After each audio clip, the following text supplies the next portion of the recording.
கதை நயனம் நேயர்களுக்கு வணக்கம். இது அமரர் கல்கியின் பார்த்திபன் கனவு பாகம் 2 முதல் அத்தியாயம் சிவனடியார். பொழுது விடிய இன்னும் அரை ஜாமம் தான் இருக்கு. கீழ்வானத்துல காலை பிறையும் விடிவெள்ளியும் பக்கத்துல மின்னிட்டு இருந்துச்சு. அந்த அழகான காலை நேரத்துல காவிரி கரையில ஓங்கார சத்தத்தை தவிர வேற எந்த சத்தமும் கேட்கல. அந்த அமைதியை கலைக்கிற மாதிரி ஒரு குதிரை வர சத்தம் கேட்டது. அதோ கம்பீரமான ஒரு குதிரை நதிக்கரை சாலையில நடந்து வந்துகிட்டு இருக்கு. அது மேல ஆஜானுபாகுவான ஒரு வீரர் அமர்ந்துட்டு வராரு.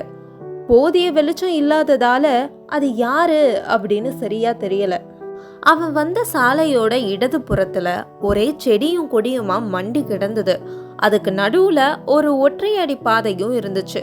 குதிரை அந்த வழியா கொஞ்ச தூரம் போனதும் அங்க ஒரு சின்ன ஐயனார் கோயில் வந்துச்சு. அங்க நிறைய மண்ணால செஞ்ச குதிரைகளும் யானைகளும் இருந்துச்சு. அந்த நேரத்துல கீழ்வானம் வெளுக்க ஆரம்பிச்சிடுச்சு. நம்ம இவ்வளோ நேரமா பார்த்துட்டு வந்த அந்த வீரன் அவசரமா குதிரையில இருந்து குதிச்சு இறங்கி தன்னோட குதிரைய அந்த மண் குதிரைங்களுக்கு நடுவுல நிறுத்தினான். தன்னோட வீரன் உடையெல்லாம் கலைச்சிட்டு பையில இருந்து எடுத்த சடாமுடியும் தாடியும் ருத்ராட்சமும் புலித்தோலும் இதெல்லாத்தையும் அணிஞ்சுக்கிட்டு சிவனடியாரா மாறினான். ஆமா, பார்த்திபனுக்கு போர்க்களத்துல வரமளித்த சிவனடியார் தான் இவரு. தன்னோட பழைய உடைகள் எல்லாத்தையும் மறைச்சு வச்சுட்டு அங்கிருந்து கிளம்பி வேகமா ஒற்றையடி பாதையில நடந்து காவேரி நதிக்கரையை அடைஞ்சாரு. இந்த கதை ஆரம்பிச்ச அதே தோணித்துறைக்கு வந்தாரு. அங்கிருந்த படகோட்டி பொன்னனோட குடிசை வாசல்ல நின்னு பொன்னா அப்படின்னு கூப்பிட்டாரு. உள்ள இருந்து சாமியார் வந்திருக்கார் வள்ளி அப்படின்னு குரல் கேட்டுச்சு. அடுத்த நொடி பொன்னனும் வள்ளியும் சிவனடியாரோட காலில் விழுந்து ஆசிர்வாதம் வாங்கி வீட்டுக்குள்ள கூட்டிட்டு போனாங்க. பொன்னா, மகாராணியும் இளவரசரும் வசந்த மாளிகையில தானே இருக்காங்க? ஆமா சுவாமி, இன்னும் கொஞ்ச நாள்ல நம்ம இளவரசரையும் மகாராஜான்னு எல்லாரும் கூப்பிடுவாங்கல்ல. ஆமா பொன்னா, எல்லாம் சரியா நடந்தா நீ போய் உடனே அவங்கள அழைச்சிட்டு வா.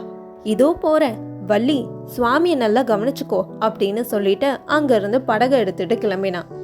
இதோட முதல் அத்தியாயம் முடிந்தது. 2ஆம் அத்தியாயம் வம்புக்கார வள்ளி. பொன்னன் போனதோ சிவனடியாருக்கு எல்லா பணிவிடைகளையும் ஸ்ரத்தையோட செஞ்சுட்டு வந்தா வள்ளி. அவருக்கு சாப்பிட சூடா கம்பு அடை சுட்டு கொடுத்தா. அதை ருசிச்சு சாப்பிட்டுக்கிட்டே வள்ளி கிட்ட பேச்சு கொடுத்தாரு சிவனடியார். வள்ளி, மகாராணி இப்ப எப்படி இருக்காங்கன்னு தெரியுமா? இளவரசர் பக்கத்துல இருக்கும்பொழுது அவங்க தைரியமா தான் இருக்காங்க. ஆனா தூரம் போனதும் தான் கண்ணீர் விட ஆரம்பிச்சிடுறாங்க. அதுக்கப்புறம் சுவாமி, இதெல்லாம் எங்க போய் முடியும்? இளவரசர் மகாராஜா ஆயிடுவாரா? ஒருவேளை அவருக்கு ஏதாவது ஆகிட்டா? எனக்கு என்ன தெரியும் அம்மா, எல்லாம் கடவுளுடைய சித்தம். உனக்கு தெரிஞ்ச வர மக்கள் என்ன சொல்லிட்டு இருக்காங்க? மக்கள் எல்லாரும் இளவரசர் பக்கம்தான், பல்லவ அதிகாரம் ஒழியணும் தான் ஆசைப்பட்டுட்டு இருக்காங்க. ஆமா, மாரப்ப பூபதி எப்படி இருக்கான்? இன்னும் உன் தாத்தா கிட்ட ஜோசியம் கேட்டுட்டு தான் இருக்கானா? ஆமான்னு சொல்லி கலகலன்னு சிரிச்சா வள்ளி. எதுக்குமா சிரிக்கிற? என் மூஞ்சிய பார்த்தா? இல்ல சுவாமி, உங்களுக்கு மாரப்பனோட ஆசை என்னன்னு தெரியுமா? காஞ்சி சக்கரவர்த்தியோட மகளை அவன் கட்டிக்க போறானா. சிவனடியாருக்கு லேசா முகம் மாறுச்சு. இருந்தாலும் அதுல உனக்கு என்ன அவ்வளோ சிரிப்பு?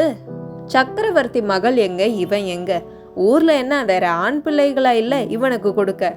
ஆனா உன் தாத்தா தானே இவனுக்கு இப்படி ஜோசியம் சொல்லி பைத்தியக்காரனா ஆக்கி வச்சிருக்காரு. இல்லனா இவன் ஏன் உயிரை வாங்குவானே? அதை விடுங்க சுவாமி. சக்கரவர்த்தி மக அழகா இருப்பாளா? அழக பத்திலாம் எனக்கு என்னமா தெரியும்? இங்க மகாராணியை விட அழகா இருப்பாளா? உங்க மகாராணி அவ்வளவு அழகா என்ன?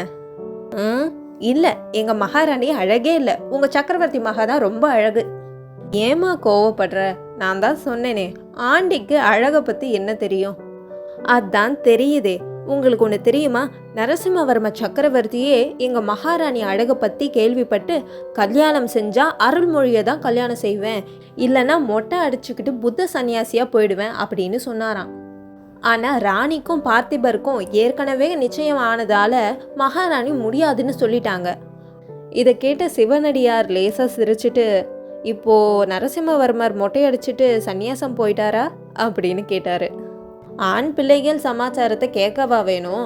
அதுவும் ராஜாக்கள்னால பல மனைவிகளை கட்டிப்பாங்க. நரசிம்மவர்மரும் பாண்டிய நாட்டை இளவரசிய கல்யாணம் பண்ணிட்டு போயிட்டாரு.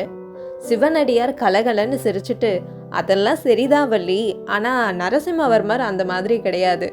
அவர் நல்லவராகவே இருந்துட்டு போகட்டும். அவர் தான் உங்களுக்கு ரொம்ப வேண்டியவராக இருக்காரு போல இருக்கே. அப்படியே ஒரு காரியம் செய்யுங்களேன். நம்ம இளவரசருக்கும் அவரோட மகளுக்கும் கல்யாணம் செஞ்சு வச்சுட்டா என்ன, எல்லா பிரச்சனையும் முடிஞ்சிடும்ல. நல்ல யோசனையா இருக்கே. அவரை பார்த்தா நீயே சொல்ல. அப்படி அவங்க பேசிட்டு இருக்கும்போது படகு திரும்பி வர சத்தம் கேட்டது. அதுக்கப்புறம் அங்க என்ன நடந்தது இதெல்லாம் தெரிஞ்சுக்க என்னோட சேனலை சப்ஸ்கிரைப் பண்ணுங்க.